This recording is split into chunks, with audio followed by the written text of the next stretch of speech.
Our mothers and fathers, they're people. Some of us are older than our parents were at the time when we were infants, right? So we know that they don't know everything. They are often hurting people inside and perpetuating perhaps limitations that they inherited from their parents. Our mother and father are like stand-ins, though, symbols for the divine feminine and divine masculine. They are also our teachers and our students and our companions, but they're people. They are people. They want to keep us safe. And they often teach us through disapproval what will keep us safe. Their ideas and their values and beliefs, their own personal laws that they have about how we are going to be safe and successful, might need a little bit of updating, right? So the things that we have been taught about being tough, being quiet, being pretty, being flexible, being whatever the things are that were alive in your culture as a person being raised, those beliefs are often limited and hurtful. So we can do a few things about this. We can perpetuate those values and beliefs that were passed on to us unconsciously, which is just to accept the way things are without changing them and to pass them down. So semi-consciously, which is when we begin to be like, well, that's not right. That's not right. Their belief about sexuality or their belief about success or their belief about that's not quite right. So then we can semi-consciously come to some helpful growth for ourselves, but then we try to convince them, convert them. That's semi-conscious. Part of that's beginning to be conscious. Well, then they need to change. By far, though, the most effective way to be in this equation is to give our parents a model for unraveling fears that they believed to be inevitable by freeing ourselves. When is the end of parental disapproval syndrome? When we no longer disapprove of our parents. So I bet, my hunch, is that we are all carting around moments of deep disapproval that we've experienced on behalf of our parents. Now, let me say too that the parents, they are leaving an imprint even when they are absent, sometimes especially when they are absent. So if you had one or the other parent in your life who was absent, and many of us have non-traditional parental situations in our life, you will think about this as the parents that were there, the imprints of disapproval that were left on us that have had an effect over time.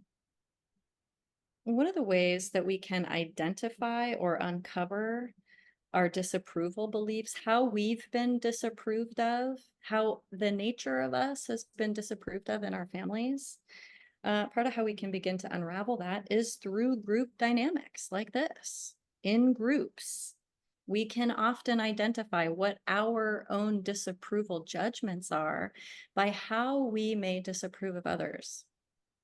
Oh, well, who are they to do that? And we disapprove of others. When we do so, we are not seeing that whole person, surely. But we are, in effect, expressing our internalized ways in which we have been disapproved of. Who do they think they are? This is why the group environment is a really great way to discover. We want to unfreeze our fixed patterning of interaction with others on the planet with whom we do not feel safe. When somebody is speaking their mind and we think, well, that's too loud, they shouldn't be taking up space, for example. That's because in that moment, we are not feeling safe or seen.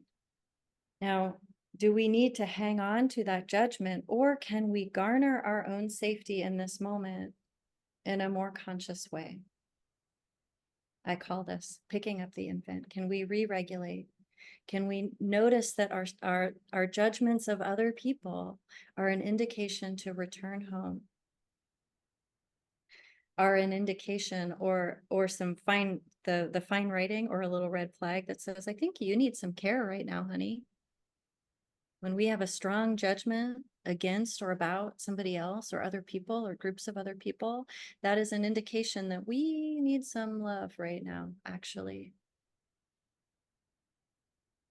So we use that as a way to come back home.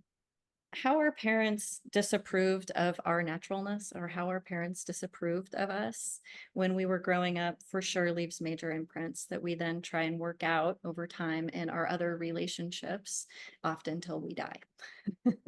So discovering what those disapproval triggers are for us is really liberating. It's really liberating to figure out what they are. Tuck your shirt in, Jim. Tuck your shirt in. And Jim has used this example actually of being told, tuck your shirt in a disapproving way. Because the belief was, well, then if he looks disheveled, won't be respected, won't survive, ultimately will die. Tuck your shirt in. And how many parents have said, don't do that, sit still. Don't do that with your food. Don't do that with your brother, with your sister. In the deepest level possible, they're trying to protect us from death. When we are judged and excommunicated or made wrong or not valued in our societies, we wither away, right? So our parents' disapproval of us is an expression, largely misguided sometimes, an expression of love. Now, how do we get back to that love, that place of love? So I have a special guest I'd like to introduce. He's young, but very helpful in demonstrating this parental disapproval syndrome. I'd like to welcome little Jimmy to give a demonstration for us around which we can have tons of judgments. We're going to judge little Jimmy the way we ourselves might have been judged, right? So we'll turn the tables over to Jim to get a demonstration of what some of this stuff can look like. How are you feeling over there, little Jimmy? Feeling ready? Yes, I'm actually feeling a bit excited. This is really nice that you all invite me in here. So here's the situation I want to set up. I have just moved with my mother to a new town. I'm going to act out coming home from the first day of school in this new town. And unbeknownst to me, a visitor has come to my new home and is talking with my mother. This visitor is the local pastor, Pastor Olmsted, who has come to have a chat at welcoming my mother into our new community. And she, of course, is wanting to make a good impression, and so she's having a chat with him just when I come in the door home from my first day of school in this new community. So helping me out in this little demonstration today is Bonnie is playing my mother, and Pastor Olmsted. There's Pastor Olmsted, right? He will simply set in for this demonstration. Okay? So I'm going to go out, and in a few minutes, I'll just come in. It's a very short demonstration, but I want you to be aware of any judgments that, now, of course, we're all enlightened, so we don't have judgments. Okay. But there may be some things from your past that would come up. So just be aware of them. We'll make a little list of maybe, as a parent, how we might have coached Jimmy a little bit about his behavior. Okay, be right with you. Holy Jesus, Bob, goodness see. Baseball, he's a big fat bully. This guy, this asshole, says I can't hit a ball. I'm gonna throw him. I'm not gonna be late. I'm gonna not come to dinner. I gotta go play baseball. See you later. I'm gonna feel that quicker. He takes after his father's side of the family. No, Oh, by the way, I forgot to ask you, Mom, who's the old dude? that takes after his father's side. Okay. So what did you notice? Some parental judgments, what might they be? Yeah. Loud, boisterous, not really paying too much attention about the guest until the second time. He's loud. He's unaware. Slamming the door. Slamming the door. That's yeah. Yeah. What else?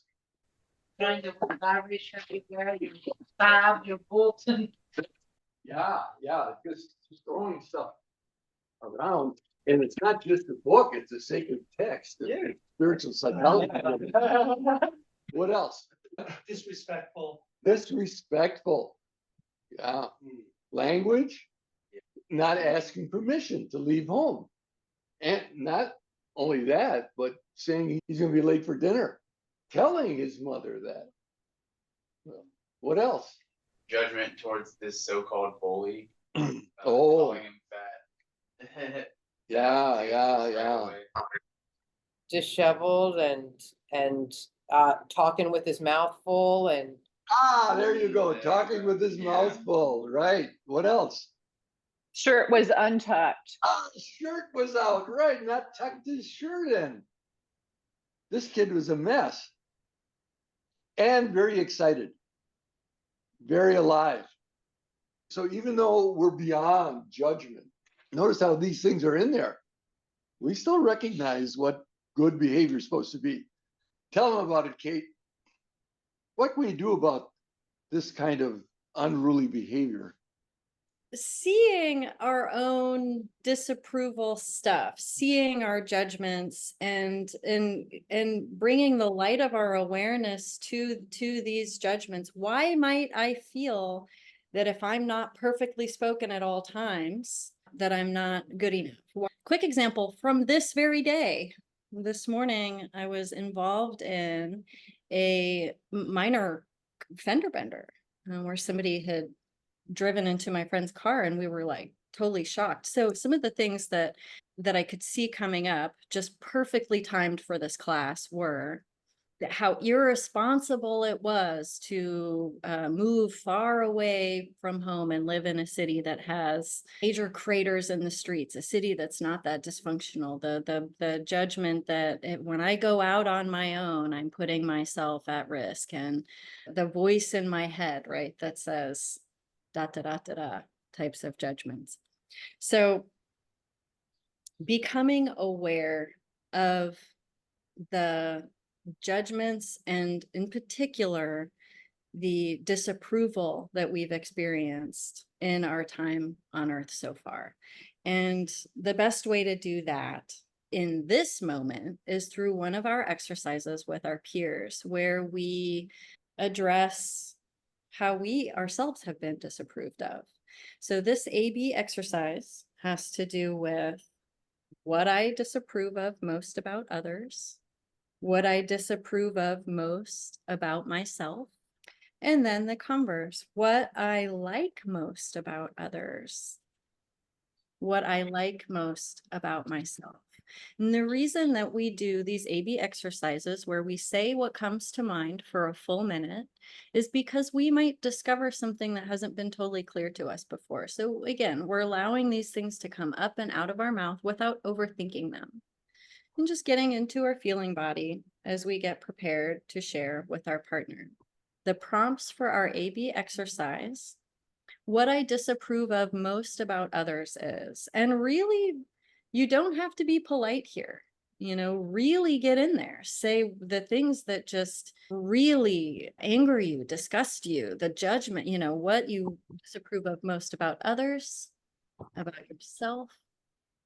And then conversely, what I like most about others is just let it come for that full minute. And what I like most about myself is just let it come for that full minute. So this is 4 minutes per person. And then you will share the themes that you see. So taking a moment to share themes, reflections, and projections with each other. So a couple moments. Does anyone want to share one insight from the exercise that we just did? And what I noticed, and this has something to do with how similar the self-judgment is to the judgment of others.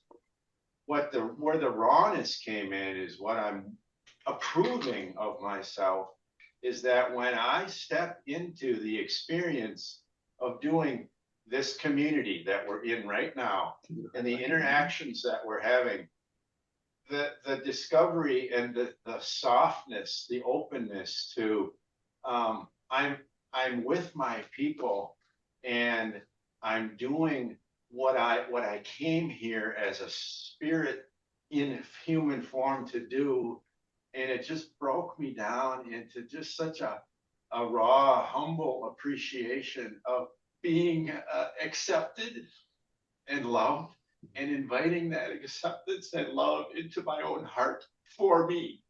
That's why I do this. That's why I've been doing this for so long, is for that love that not only fills me up, but then I shower it.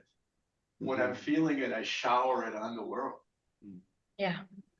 So Thank beautiful, Andy. And why we are investigating these passed down disapprovals, right? So we can stop disapproving of ourselves, not pass them down, and stop disapproving of others, but maybe taking a more loving route in our engagements with others. So the whole idea here is that we're no longer seeing our parents as major obstacles in satisfaction in life, but accepting them for who they are. And in that way, our relationship to divine masculine and to divine feminine can be unharmed in our own inner life and as we relate to others around us. We are learning to notice our own judgments as an indication that we ourselves needs care. This is so empowering to our own healing and into the healing of our interrelationalness and the healing of our communities. So we have one more partnered exercise for you before we come to a close in our rounds as a group for this segment. This AB exercise is, we're just going to go ahead and use the exact same format that we just did. So keep that format in your mind. One person goes, the next person goes. Second prompt, one person goes, the next person goes. And these prompts for this exploration are: how my parents communicated disapproval to me was. How I get others to disapprove of me is. How I communicate disapproval to others. How I free myself from approval and disapproval is. And remember, just allow it to come. So give yourself the full minute to share. Allow your response to come without too much thinking. So just drawing ourselves back into a collective sense of the whole group. I want to be sure to do our rounds. So we'll dive right in. The prompt for our rounds, which again is just that each person responds to the prompt. Something I'm willing to approve of myself more is. Something I am willing to approve of myself more is. Something I'm willing to approve more of myself is that I'll remember what I need to remember and to go with the synchronicity in life. I don't have to have it all together. Thank you, Jim. Thank you. Thank you, Jim.